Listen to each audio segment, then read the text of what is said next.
So we have been working with South African developed IP. And the IP then needs to turn into a product that we commercialize. So the IP itself is around membrane electrode assemblies, and this product is at the heart of electrolysers, which make hydrogen, the product that makes hydrogen, and it's also at the heart of a product called fuel cells that makes electricity, and also flow batteries. So this product is one that is a spin-out company called HyPlat out of UCT. And it's a product that we make currently, and we are selling it to European customers. So we are looking to make sure that we also have customers here in Japan, because this is an important market. It's a very important market, especially where they are in terms of fuel cells, Absolutely, electrolysers, semiconductors, all That's those right, things. exactly. They are very, very big in that. Absolutely.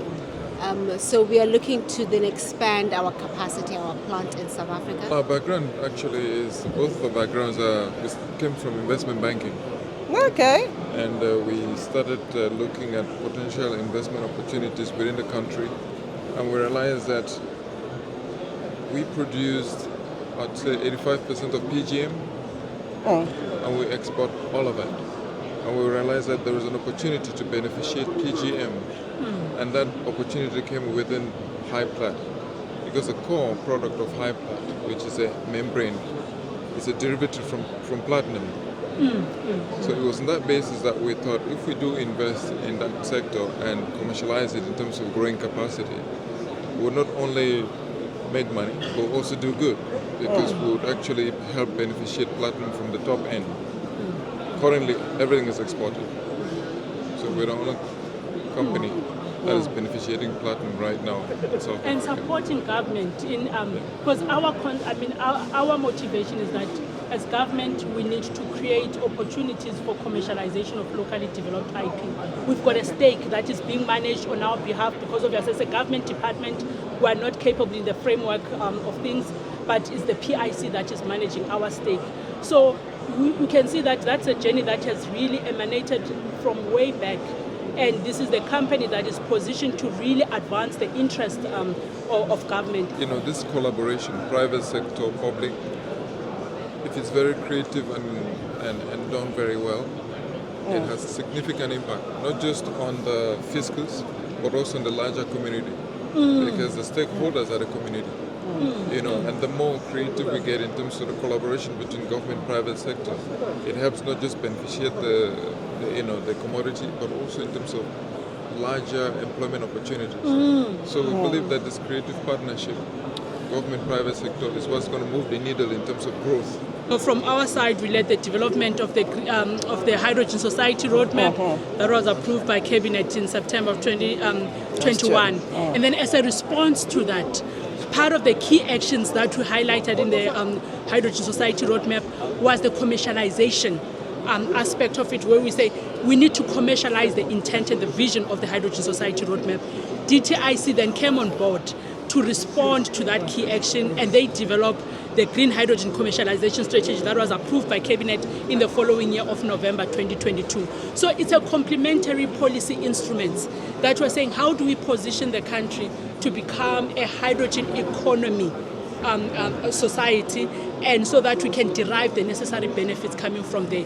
So from the government perspective, we believe that even when we made that decision in the initial strategy of the HySA strategy in 2007, at the back of our mind, we're looking at how do we address the energy access, how do we address the energy security, the reduction of greenhouse gases. But at the same time, how do we then ensure that we maximize our mineral endowment position?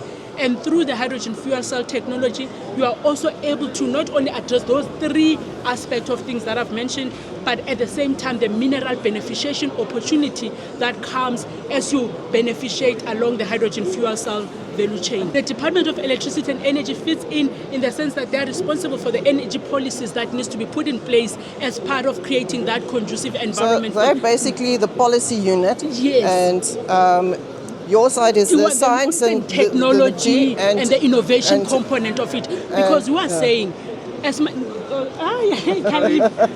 we are saying, as we pursue these strategic intents, where we can, let's leverage on our competencies. Because with the hydrogen fuel cell technology, we're saying not entirely 100% reliant on foreign technologies. Where we've built as a country, where we've invested, and you've seen that in the centers of competence, we have invested some of the technologies that can be incorporated as part of the fuel cell system. So we're saying when we embark on these large-scale green hydrogen and green ammonia technologies, at the very least, let's integrate also our own technologies so that the system is entirely based on foreign technologies. In February, we visited a Japanese company, Furuya Metal.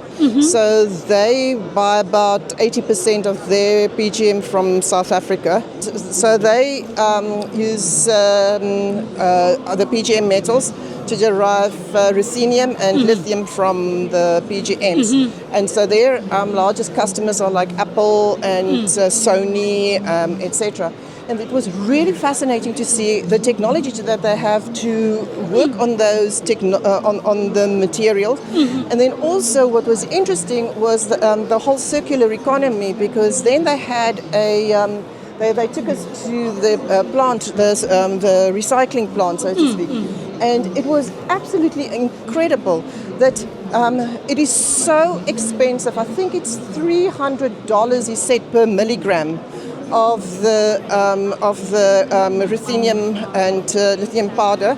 So where they have so in their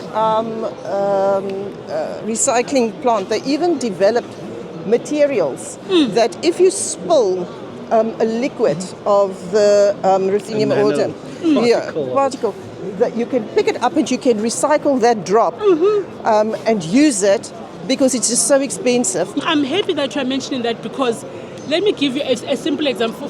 This figure is based 5 years back, when we're trying to enhance and communicate the value proposition that comes with mineral beneficiation when you are embarking on any of the technology development within the fuel cell.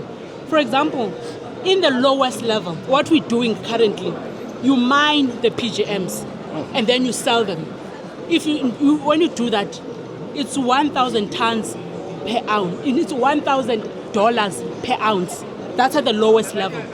But if you take it to the first level of the technology development within the hydrogen fuel cell, you take it to catalyst development, you take that and then you beneficiate it to catalyst. You sell that $2,000 per ounce. If you take it to the next level, where it's membrane electrode assemblies, you start selling it at $4,000 per ounce.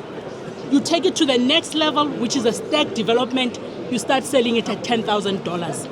Now, if they're in the business of manufacturing that, they start selling it at $10,000 per ounce. Whereas if they did not beneficiate, they would only be selling the bottom level of the pyramid, which is 1,000. You just selling. You just mine and then export. So that's the benefit and the value add that you bring when you start beneficiating at the local point of extraction. And so the follow-on investment is very, very critical, because we also represent the new sunrise industries of South Africa.